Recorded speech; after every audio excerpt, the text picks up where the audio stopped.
the power of Xfals, the wisdom of cooldowns, the courage to run in when everything is stunned.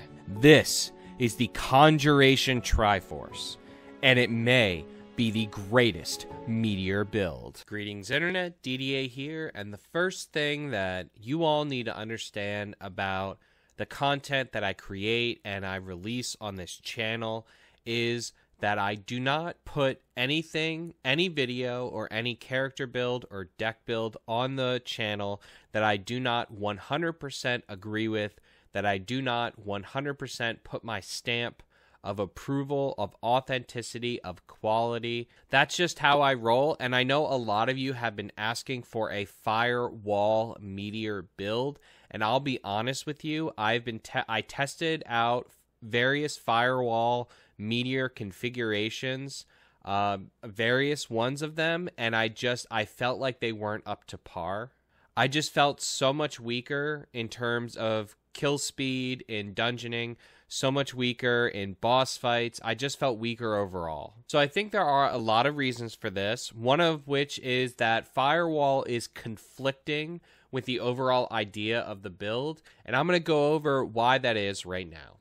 So when I say Firewall is conflicting, this is what I mean. So let's imagine that this is the fire damage spectrum. Now, to understand what I'm about to talk about, you need to understand a little bit about damage buckets. What you need to understand is that the more multiplicative damage bonuses you stack, the better that multiplicative damage bonuses get. A simple example of that is if I just pull up my calculator here, let's say I do 100 damage, and I add a 10% multiplier to that. Now I'm doing 110 damage, so I added 10 damage. So if I add another 10% multiplier, the same damage bonus, well, now I'm doing 121. So the first 10% gave me 10 extra damage, and the second 10% gave me 11 extra damage. So you can see that as you stack more of these bonuses, they get better and better. And I basically just described to you why barbarians are overpowered. So that is why there is a fire damage spectrum, and it's important for us to understand where we fall on this spectrum if we're going to want to get the highest numbers and the highest DPS possible. So over on the left-hand side, we're going to have direct damage. So this, the best example of this is, of course, Fireball. So on this side, we have just immediate impact damage. You cast the spell, it does 100% of the skill's damage immediately up front. Now, on the right-hand side of the spectrum, we are going to have damage over time damage. Now, the skills examples of this would be Firewall and Incinerate. Now, there is a clear distinction between these two, the way that these two abilities do damage. One takes a lot of time and has its own set of aspects that is scaling with it, its own set of Paragon nodes and its own set of Legendary nodes. There is a clear line between these two damage types. Even if you look at, say, the Essu's Ferocity key passive, that only triggers off of direct fire damage. Now, where does Xfals lie? Now, Xfals is going to lie somewhere in the middle, because it needs both, right? It triggers from damage over time effects, so you absolutely need the damage over time effects. However, it scales with direct damage. So it kind of puts it in this weird spot, somewhere in the middle, where it needs both. Now, what about Meteor? Meteor is going to lie somewhere closer to direct damage. Meteor does have a damage over time element to it. However, most of its damage is coming from the direct damage impact. About 70 or 80% of the Meteor damage comes from the direct damage. This is the whole reason why the Meteor Fireball build exists, because there's some synergy there. They both scale extremely well from direct damage bonuses. Now, the position of Xfals on this spectrum is not exactly correct. It's actually going to move over a little bit, just a little bit, because while it needs a damage over time effect to trigger, it does not scale with damage over time. So it doesn't care about the damage of the damage over time effect. It only cares about your ability to stack effects and the lucky hit chance of that damage over time effect. So Xfals actually probably falls more closely to Meteor, more closely to where Meteor is on the fire damage spectrum, because it just needs you to have a damage over time effect. So Xfals and Meteor, you can see how they are a perfect pair, because Meteor has a direct damage over time effect to trigger Xfals with a great lucky hit chance. It also scales incredibly well with direct damage, meaning that if you are scaling Xfals, you are also scaling Meteor's damage very, very well. Now, where does Firewall fit in this, and why do I feel like Firewall is conflicting with this Meteor build? Well, Firewall has very high burning damage, very high base damage. That means if you want to scale burning damage, Firewall is your top contender. It pretty much has the highest scaling burning damage that the Sorc has to offer. You trade that high damage with a very low lucky hit chance. How low, you asked? Well, we actually did a video where we calculated all the lucky hit values. And if you check out that video, I'm actually going to display on the screen right now a summary of that data. So you can see from that summary of data that Firewall has about 1/3 the lucky hit proc of Meteor, about 1/5 the lucky hit proc of Incinerate, and that the Firebolt enchantment actually has a greater lucky hit chance than Firewall. So before you sit there and ask yourself, but DDA, we can stack firewalls. I know we can stack firewalls. The Starfall Coronet is also summoning 4 to 6 meteors every time you cast it. So not only do you have triple the lucky hit of Firewall, but you're also stacking more. And then likewise, ask yourself this question. What can you stack more of quicker? Can you stack more of the Firebolt enchantment quicker? Or can you stack more of the Firewall skill quicker? You know the answer. And the fact that Meteor actually can utilize the Firebolt enchantment and Firewall cannot actually just adds further to the idea that Firewall, while it can use Xfals, it is not ideal. It is not built for using Xfals. So if we're going to build an Xfals build, we're better off using the Firebolt enchantment versus using Firewall. And that actually allows us and frees us up a lot of points that we can spread throughout our build to more maximize Xfall damage and more maximize Meteor.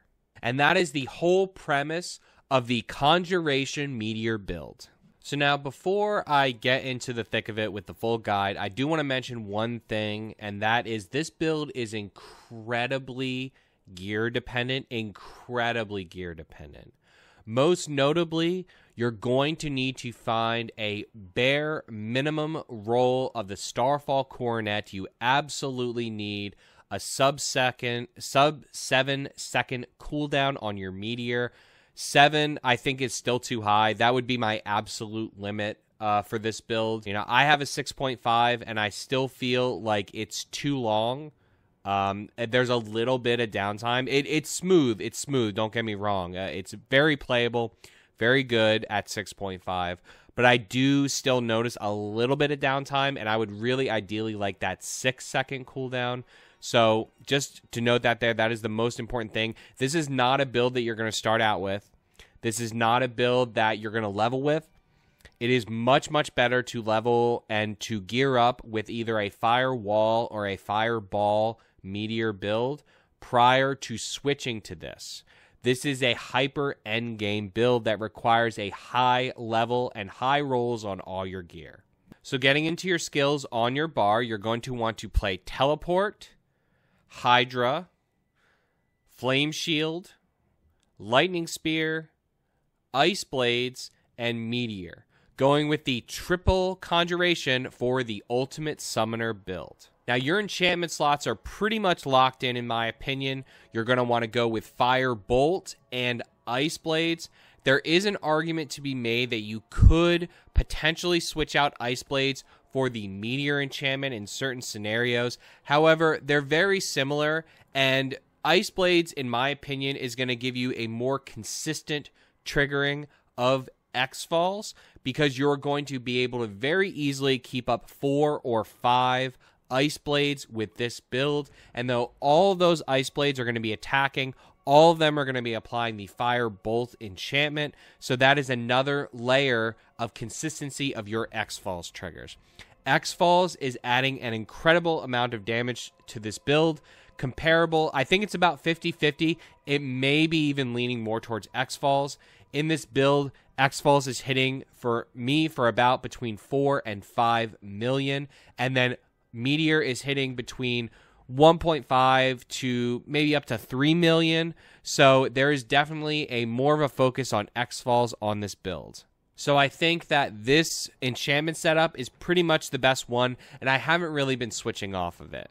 So for your skill tree, you are going to, of course, take 2 into Fire Bolt, 1 into Devastation, and 3 in the Elemental Dominance. Not needed so much, but it does add a little bit of damage to Meteor. And now, as we're going to go over in our gear, because we play Raiment in this build, we have a lack of defense. Actually, we have a lack of defense for 2 reasons. Because we don't use mana, we can't use Mana Shield. And that's a big problem. We have to make some different gear choices to be able to compensate for that. One of the choices that we make to compensate for that is us maxing out Flame Shield and then actually taking Shimmering Flame Shield for the heal. I've said in several videos that I do not like this heal. I don't think it's great, and I still stand by that. I don't think it's a great heal. I think it's just not great for healing at all. However, it is adding a little bit to your healing. It's worth taking. It's good enough to include. The movement speed is great, and then just for the 1 point getting the heal, it's good enough. Of course, take Teleport all the way to Shimmering for the DR, 3 into Glass Cannon, and 1 into Elemental Attunement for the resets. Now, I mentioned earlier that we had to drop Mana Shield because we don't use mana. Hydra is our only ability that uses mana, and it does not use enough mana for us to be able to consistently keep up Mana Shield. So another thing that we did to compensate for that is we maxed out on Align the Elements. This is going to allow us to stack up to that 40% DR against elite enemies very quickly, because you get the 9% every second that you haven't take damage. So it's going to stack up to the maximum very quickly. It gives us added consistency on this ability. So then, of course, we are going to take Hydra all the way to Summon Hydra. The Summon Hydra just adds more damage. Take your Precision Magic for Lucky Hit. And then take Ice Blades all the way to Summon Ice Blades for the reduced cooldown on all your summons and Meteor. And then likewise, take Lightning Spear for the stun. We really love this stun. And Conjuration Mastery is a premium here. It is very easy for you to have 5 to 8 summons in play at a time. So this adds a lot of damage. And then, of course, we went over earlier. We did drop Mana Shield, but we do still have protection. Then max out your Meteor. In this build, I did end up going with Wizard's Meteor because I like the timing better with Raiment teleporting. However, I still think Mage's Meteor is still great, and I've been switching between them because I do still want to take Crippling Flames in this build, because Crippling Flames allows your Hydra to immobilize.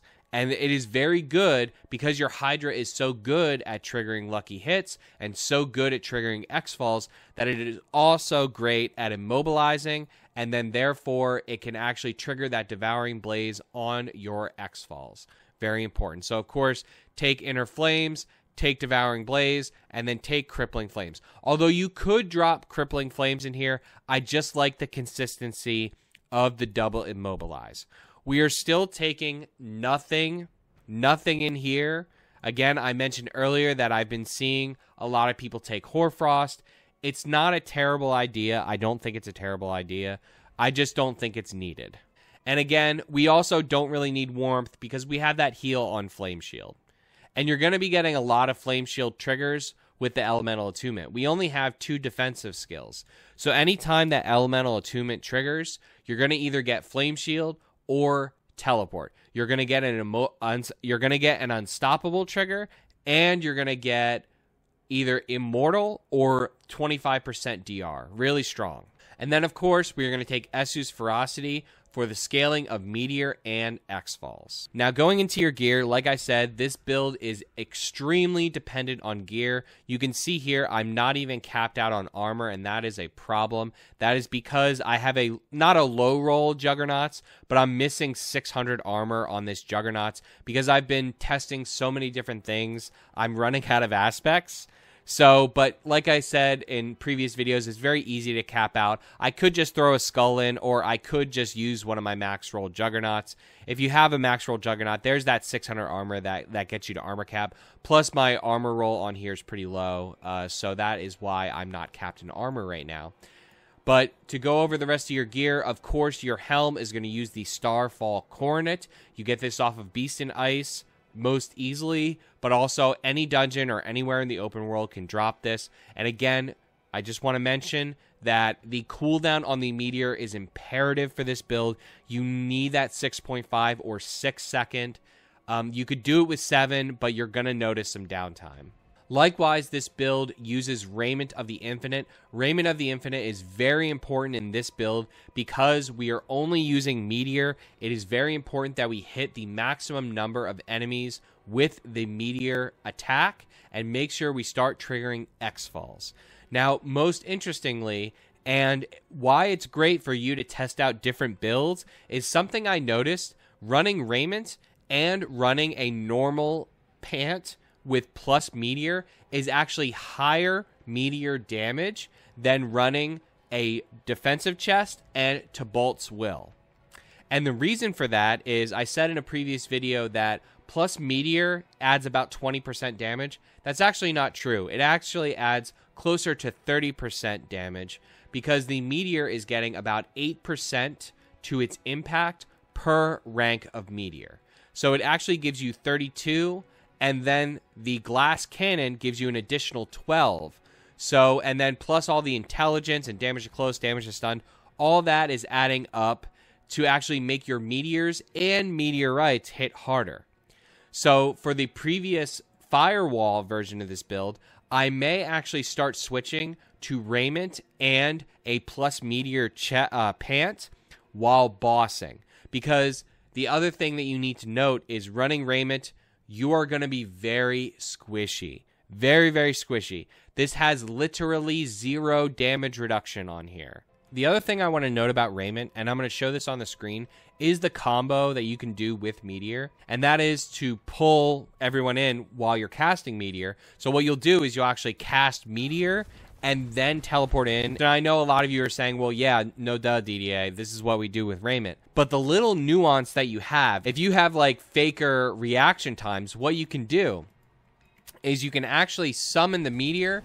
And because the Starfall Coronet summons meteors in a random assortment around the location of what you click, you can actually see where the meteors are being summoned and then base your teleport, and you can actually pull the mobs into the center of multiple meteor explosions.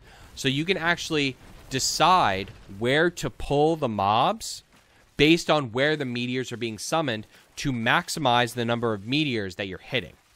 A little bit of an advanced technique, difficult to do, but possible with Raiment and worth noting. So it's a lot of damage, really good for Xfals because Glass Cannon is, of course, great at scaling Xfals damage. However, you just need to note the lack of defense and know that you need to get a premium level pant in order to execute this build well. So you can see here, this pants that I have is not great. Damage from distant, damage from burning, such a low roll on damage from burning. And then also, I would not prefer damage from burning on here. You definitely need a high amount of damage reduction from close in order to execute this build well. So I would trade that damage reduction from burning for a damage reduction from close, and then consider trading the damage from distant for a normal flat damage reduction. Because we are not stacking mana shield all the time, we have less diminishing returns on damage reduction and flat damage reduction. So I would consider that because it may overall be better. There may just be not that many mobs hitting us from distant. Now going over your glove is actually very interesting. Now, I did a lot of testing of different aspects on your gloves because, you know, there's this question. Obviously, we're going to run Stormswell and Conceited because this is an Xfals scaling build, and Stormswell and Conceited are some of the best aspects to scale Xfals damage. But then the question becomes, do I run 3 curses, or do I want to run Shredding Blades? Now, I saw in a previous video that someone released, I can't remember who, that they said that the Shredding Blades has a bug right now, that it is adding damage additively instead of multiplicatively.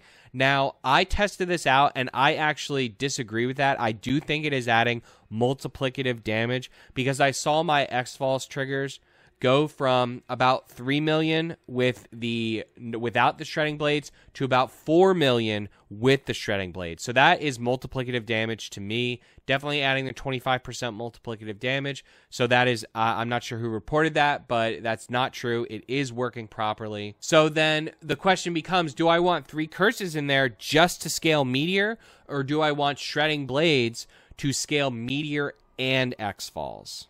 And I actually tested this out quite a lot between the two, and there is a very, very marginal difference between the two, slightly leaning towards 3 curses. Now, the interesting thing about it is that I actually saw higher spikes of DPS with the Shredding Blades, but 3 curses was more consistent.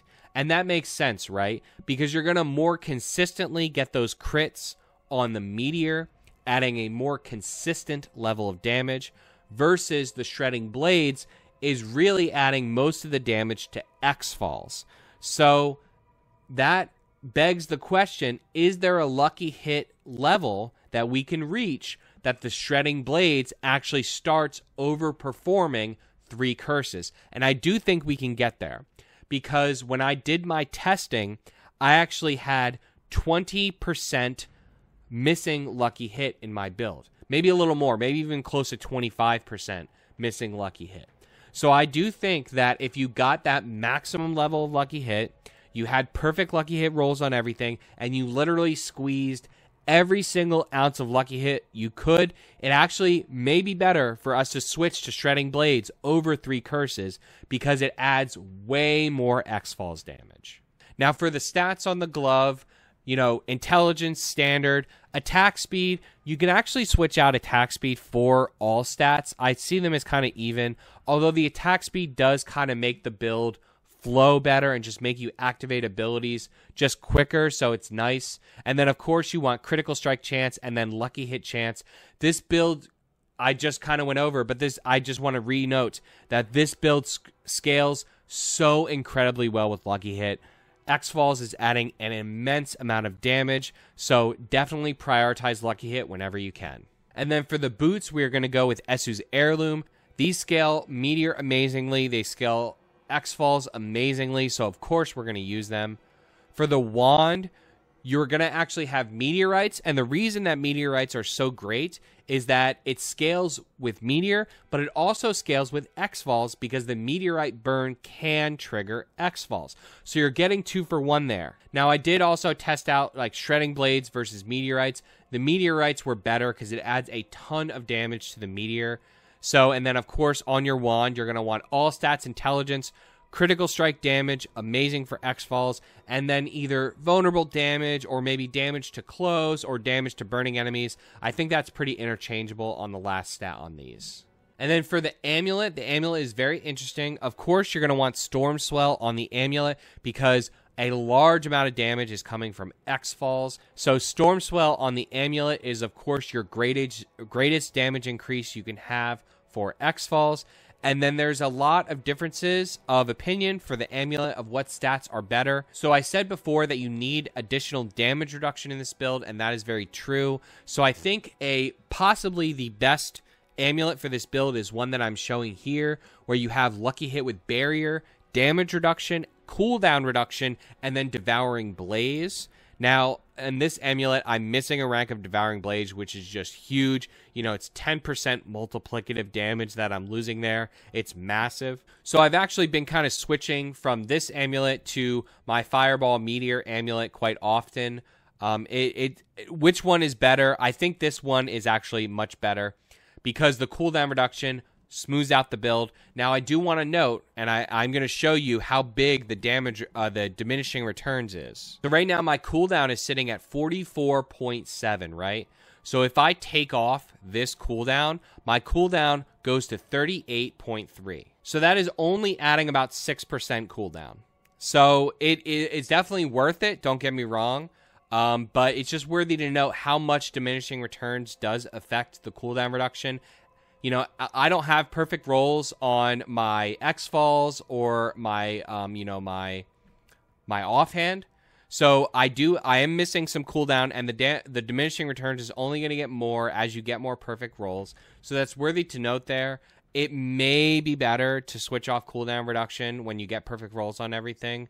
But for now, I think it's just needed for the fluidity of the build and just the low cooldown on Meteor. The damage reduction is really needed. And then likewise, just the build scales so well with Lucky Hit, it's worth to put it on the amulet. And then, of course, your two rings are going to be Tal Rasha's and Xfals. Now, we are doing the same thing that we did in the Fireball build, is that because we can pretty much cap out our armor with just the Juggernaut, we are putting straight individual resistance gems to save us a little bit of points in the Paragon, as we're about to go over. Now, the Paragon board is very similar from the Fireball and Meteor build because, again, we are scaling direct damage. We are scaling Xfals. There's not much difference between the two builds in terms of the Paragon. Most of the difference lies in the gear. However, I did make some changes that I'm going to go over. So to start out here, of course, we are going to come up and through and grab our Elementalist. This is amazing. Very easy for us to activate all three of those damage types on every mob. Then we're going to come up to our Enchantment Master node, and you'll see that I'm not getting this node up here. I'm only grabbing this non-physical damage node here, and that is because I need to save points for some things I'm going to go over in a little bit. So then, of course, we are going to be putting our Reinforced Glyph in here to boost up these two rare nodes and give us that 15% damage reduction with a barrier. Very easy for us to keep up permanent barrier in this build because pretty much everything on our bar is a cooldown. Actually, I think everything on our bar is a cooldown. So then, likewise, we are going to come into our Searing Heat board, and then we are going to plug in the Territorial Glyph here because we need that extra damage reduction from close. It's sad that I had to drop Flame Feeder because Flame Feeder is a great, consistent source of damage. However, we just simply needed the damage reduction, and so we needed to make that choice. And then likewise, when we come up to our Searing Heat node, we are actually going to go and get this Keeper of Flames as well for additional damage reduction from burning. Again, we are compensating for that raiment, adding as much damage reduction as we can on our board. Then you're going to come down to the Burning Instinct board and, of course, plug in your Tactician for maximum damage reduction from burning. This gives us an additional 12.5 damage reduction from burning. 25 intelligence is just icing on the cake, as well as 10% multiplicative damage.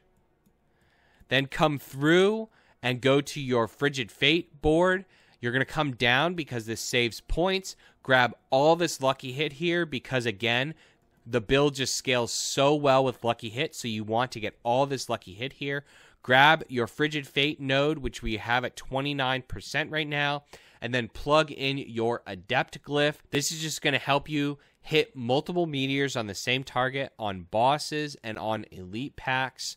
Now, there is a world where you could drop this for another multiplicative damage increase, and you could test that out if you wanted, but I'm actually going to give you another scenario that, let's say you wanted to force this build. Let's say you didn't have perfect gear, but you just really like the idea of playing an Elemental Summoner build. Well, there is a glyph that can allow you to do that if you don't have perfect gear, and that glyph is the Conjurer Glyph. Now, the Conjurer Glyph fits nicely into this board over Adept, and it actually, what you get when you have the Conjurer Glyph in, you're going to lose a little bit of damage. However, you're going to get 20% increased duration on your Conjuration skills. This is going to allow you to have higher uptime on your Lightning Spear vulnerable. It is also going to allow you to have more Ice Blades. and those more Ice Blades are going to allow you to reduce the cooldown of your Meteor much, much greater.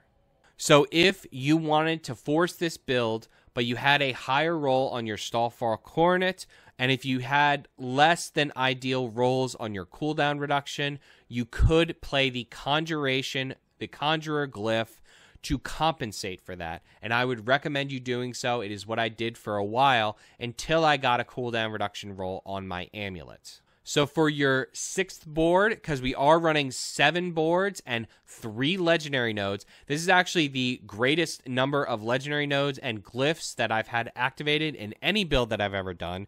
7 boards, 3 legendary nodes, that is a lot. And for our second to last board, we are going to go into our Elemental Summoner board and actually grab the Elemental Summoner node. Now, this is not adding a crazy amount of damage to the Elemental Summoners, to the summons, the conjurations. However, what it is giving you, it is giving you 10% cooldown reduction on your Lightning Spear and your Ice Blades. That is in a separate bucket from your normal cooldown reduction. So this is not affected by diminishing returns. This is simply giving you 10% off of those cooldowns. It helps you so much, and it actually, with this node, you can close and pretty much keep up permanent Lightning Spear with this build. So I like this, and I keep this in. I think for the permanent Lightning Spear and the extra cooldown on the Ice Blades really is worth it. It's only 5 points. See this? We're getting the intelligence anyway, so it's only 5 points to go and grab this node. And then likewise in your last board, you're going to throw the Enchanter. This is going to give us 80% non-physical damage, and then likewise 8% multiplicative on our Frigid Fate node. Great for scaling Xfals. Now for our last board, of course, we are going to go with the Ceaseless Conduit board because I see a lot of people throwing their Destruction Glyph into Burning Instinct, and I'll be honest, with the shenanigans that you have to do to grab all this dexterity, because you need to grab the dexterity over here, and you need to likewise grab all the dexterity over here. It is the same number of dexterity, but you use a lot more points, and unless you're going down to grabbing Burning Instinct, I do not recommend you activating Destruction in Burning Instinct. You use too many points compared to the Ceaseless Conduit board. It's just much cleaner to activate all this dexterity in here. Get that near 200% on your Destruction. Now, the last thing I want to go over is the Seneschal, because it's the Seneschal plays a very important role in this build, most notably that you have to have Safeguard on your Tempest for that extra damage reduction. This is imperative. You need this. This is number 1 on my list for the Tempest for the Seneschal. So if you didn't have Evernight in Genesis, I would re-add the breaking support onto Tempest. Now, we actually dropped breaking support when I found Genesis and Evernight because I felt that with the near 100% uptime of Lightning Spear, that we could actually drop breaking support. With the near 100% uptime on Lightning Spear and the Ice Blades giving us single target vulnerable, I think that this is okay. We can get away with not running breaking support and actually just focus on having the Safeguard for the DR and the efficiency for the critical strike, getting us close to the 100% critical strike. Now, another thing I'm seeing on builds is I see them running the Elementalist aspect. The problem with the Elementalist aspect is it doesn't give you crit on Xfals. That's the first thing. The second thing is with the efficiency support, with the Searing Heat node, with Esu's Heirloom, and with Esu's Ferocity, you're at about 80%, maybe 85% crit. So I don't think that the Elementalist aspect is actually adding much to the build. I would not recommend it. So then, of course, so you're running Tempest with this setup, efficiency, breaking, and Safeguard. Safeguard is just number 1. And then Flash of Adrenaline for just the extra damage. Duration, Tactical, and Fortify just for that little bit of extra defense. But then likewise, as soon as you're able to get Genesis, you just swap out Genesis in here for the 50%, and then Evernight goes in here over the breaking. There is an argument to be made. You know, you could switch out efficiency for breaking. I like the efficiency just for the increased crit, And then, like I said, with the uptime on Lightning Spear, I think it's okay. So there you have it, your ultimate Elemental Summoner Meteor Xfals build. I do believe that this build is stronger than the Firewall version of the build, most notably because the Hydra is better at triggering Xfals than Firewall. It's very easy for you to summon Hydras far into the room, and the Hydra will begin attacking well off screen and start triggering Xfals before you even are able to see the mobs or before you're even able to walk over to them. Plus, adding the Firebolt enchantment adds extra triggers from Xfals on Ice Blades, Lightning Spear, and extra triggers from the Meteor itself. Overall, I think running Firebolt enchantment and Xfals together is just the best way to run this build for maximum Xfals damage. So if you like this video, please hit that like button. Please hit subscribe for the best Diablo 4 guides and build videos. And as always, turn your dial to Random Number Gaming for weekly updates on Diablo 4.